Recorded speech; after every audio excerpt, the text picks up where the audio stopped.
Security के बगैर तोड़े गए मकानात का दौरा करना, चीफ मिनिस्टर रेवंत रेड्डी को चैलेंज, मुतासरीन को मुनासिब मुआवजा फराहम करना, बीजेपी के एमपी इटाला राजेंद्र का मुतालिबा।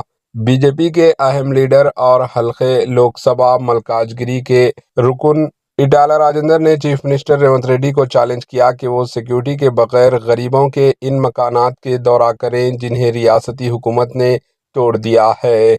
मीडिया के नुमाइंदों से बातचीत करते हुए इन्होंने कहा कि अगर कोई मकानात के इन्हदाम के ताल्लुक से चीफ मिनिस्टर रेवंत रेड्डी की कार्रवाइयों की सताइश करता है तो वो इस्तीफा दे देंगे।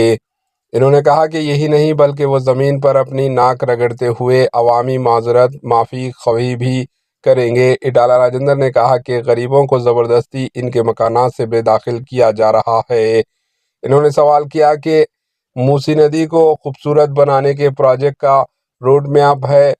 बीजेपी लीडर ने मुतालिबा किया कि जिन गरीबों को इनके मकानात या ज़मीनात से बेदाखिल किया गया उन्हें मुआवजा या अर्जियात अलर्ट की जाएंगी। इन्होंने कहा कि आउटर रिंग रोड था रीजनल रिंग रोड 4 बड़ी सड़कों की तोसी के लिए भी सड़कें हासिल की जा रही है। इन्होंने कहा कि अगर इन अर्जी मालकिन को मुनासिब मुआवजा नहीं दिया गया तो बीजेपी ज़बरदस्त प्रोटेस्ट शुरू करेगी।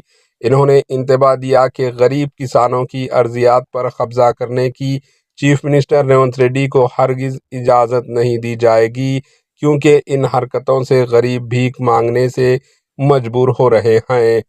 रीजनल रिंग रोड के मुतासरीन के एहतजाजी धरने को मुखातिब करते हुए इटाला राजेंद्र ने कहा कि इंसाफ की फरहमी तक हम खामोश नहीं रहेंगे।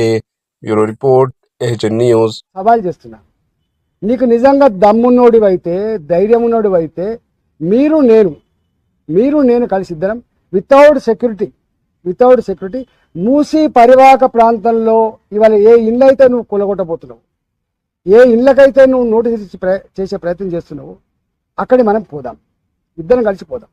వితౌట్ సెక్యూరిటీ నేను కలిసి మొత్తం ఒక రోజా 2 రోజుల మీరు డేట్ ఇవ్వండి, తప్పకుండా పోదాం. రెండోది, ఇదే మూసీ ప్రక్షాళనలో భాగంగా పనిగిరి లాంటి కాలనీలు ఏవైతున్నాయో, చైతన్యపూర్ లాంటి కాలనీలు ఏవైతున్నాయో వాళ్ళు ఏదైతే ఇలా కన్నీళ్ళు పెడుతున్నారో, ఒక గర్భిణీ స్త్రీ 9 నెలల గర్భిణీ స్త్రీ ఆమెకు డెలివరీ డేట్ ఇవ్వాలో రేపో డ్యూ డేట్ ఉన్నదని చెప్పి ఆమె ఏడుస్తూ ఉంటే నీవు కనుక ఇది ఖాళీ చేసి పోకపోతే నీకు డబుల్ బెడ్రూమ్ కూడా రాదని చెప్పి ఆమెను పోలీసులు బలవంతంగా నెట్టేస్తే ఆమె అన్న మాట ఏంటంటే నీ డెలివరీ ఎక్కడ కావాలని చెప్పి కాలంలో పడితే నువ్వు కలకరించలేదు కదా, రా నువ్వు నా చైతన్యపూర్కి వస్తావా, నా కొత్తపేటకు వస్తావా, నా ఉప్పల్ నియోజకవర్గంలో ఉన్నటువంటి రామంతపూర్కి వస్తావా, పోదాం. సెక్యూరిటీ లేకుండా రా. ఒకవేళ కనుక నిన్ను శభాష్ మీ రేవంత్ రెడ్డి గారు అంటే నేను రాజకీయాల నుంచి మొత్తం తప్పుకొని బహిరంగంగా క్షమాపణ చెప్పి ముక్కు నెలకు రాస్తాను. एचएन न्यूज़ को लाइक करें, शेयर करें और सब्सक्राइब करना ना भूलें।